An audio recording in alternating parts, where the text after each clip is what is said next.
সঞ্জয় উবাচ দৃষ্টা তু পাণ্ডবানিকম বূঢ়ম দুর্যোধনস্তদা আচার্য মুপসঙ্গম রাজা বচনম ব্রবীতঃ।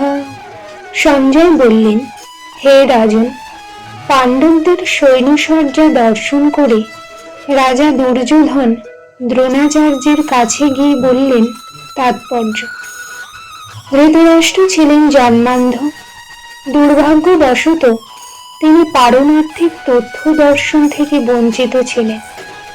তিনি ভালোভাবেই জানতেন যে ধর্মের ব্যাপারে তার পুত্রেরাও ছিল তারই মতো অন্ধ, এবং তিনি নিশ্চিত ছিলেন যে তার পাপিষ্ঠ পুত্রেরা পাণ্ডবদের সঙ্গে কোনো রকম আপোষ মীমাংসা করতে সক্ষম হবে না, কারণ পাণ্ডবেরা সকলেই জন্ম থেকে অত্যন্ত ধর্মপরায়ণ ছিলেন।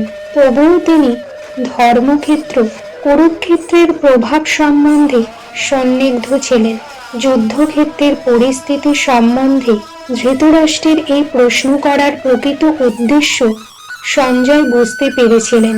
তাই তিনি নৈরাশ্যগ্রস্ত রাজাকে সাবধান করে দিয়ে বলেছিলেন, এই পবিত্র ধর্মক্ষেত্রের প্রভাবের ফলে তার সন্তানেরা পাণ্ডবদের সঙ্গে কোনো রকম আপোষ মীমাংসা করতে সক্ষম হবে না।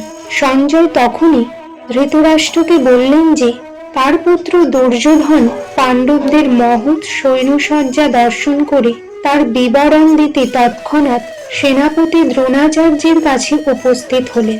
দুর্যোধনকে যদিও রাজা বলা হয়েছে, তবুও সে সংকটময় অবস্থায় তাকে তার সেনাপতির কাছে উপস্থিত হতে দেখা যাচ্ছে।